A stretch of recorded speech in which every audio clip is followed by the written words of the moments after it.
Hey YouTubers, it's Charlie, and we finally officially learned the Star Wars 7 main cast. J.J. Abrams just released the news. So I'm going to do a full breakdown of that, as well as address what's going on with the story right now, and what they're doing with the expanded universe. They're basically kind of skipping over a lot of that. Now that we know all these awesome new things, and we know that they're actually working on script pages, we can start doing bonus videos going forward. So be sure to leave me suggestions for future topics that you want to talk about inside the Star Wars universe, and I'll try and dedicate like a day during the week just to do Star Wars stuff, especially when Agents of S.H.I.E.L.D. goes away.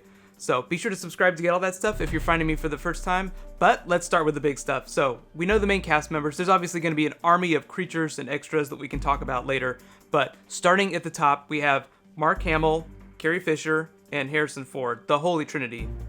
We kind of already knew about them, but there were a lot of rumors as to how they were going to be part of the story. Essentially, they're going to be themselves. They're not going to be hollow recordings. J.J. Abrams actually released this picture of a script read-through they all did yesterday. We can all talk about that script in a second. But basically, we have old Luke, old Han, and old Leia.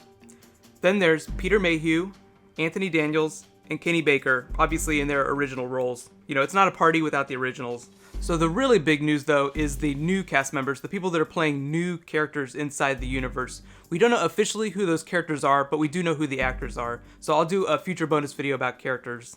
But starting at the top, we have Andy Serkis, who's probably playing a creature, hopefully a dark Jedi creature. That would just be amazing.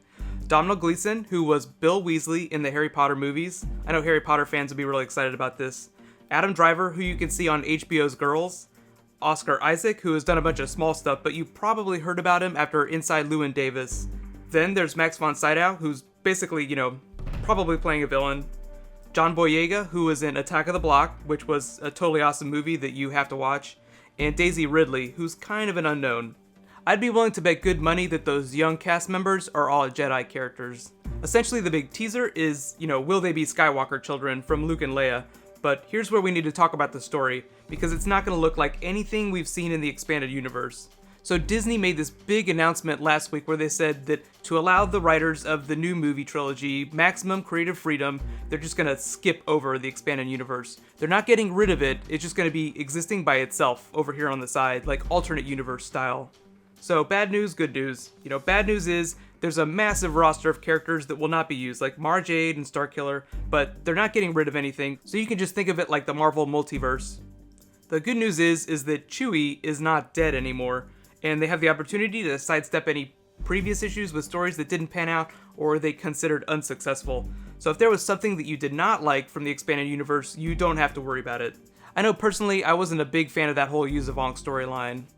I think one of my future bonus videos will have to be about all my favorite expanded universe stories though. There are a lot of good ones, and Timothy Zahn's Heir to the Empire trilogy essentially reignited my passion for Star Wars in the 90s when all they were doing at the time was re-releasing VHS tapes every 2 years. So let's all just take a moment for all those characters and storylines that Disney's Death Star just silenced. Okay, so on to filming. So what's going on with that? Essentially they've been filming for a few months now, but all B-roll stuff, nothing with the main actors. Things basically that do not require actors to speak. It's really funny the way big movies like this get made. Did you know that they actually start shooting scenes with the main characters before the script is even finished? It's just so they can hit their release date. It used to almost take, 3 to 4 years to make a movie this big, but now because they compartmentalize everything, they can get them out in 2 years.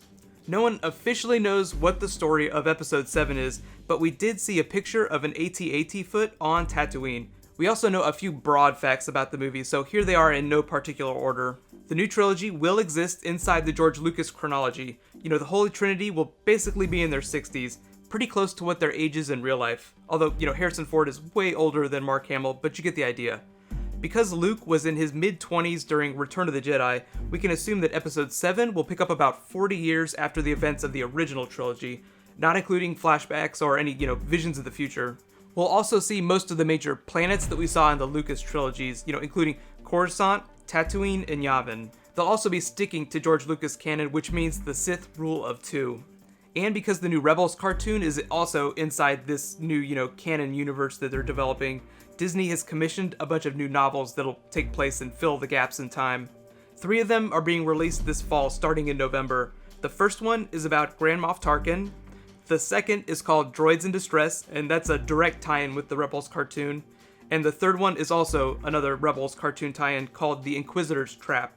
that Rebels cartoon is actually picking up 5 years before the Battle of Yavin, and I'm actually going to be doing weekly videos for it whenever it starts airing, which will probably be in October. So I'm going to be doing tons of Star Wars stuff this year. I'm super excited about all the new stuff they're doing. I'm trying to remain optimistic about the new trilogy, but be sure to subscribe to get all my videos and leave me suggestions for future bonus videos. I'll try to announce what that, Star Wars Day is going to be, during the week sometime soon. It'll either be like Mondays or Tuesdays, definitely Tuesdays after Agents of S.H.I.E.L.D. goes away in a couple weeks.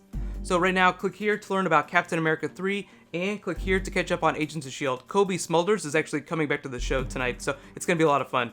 Thank you so much for watching. I'll see you tonight. High fives.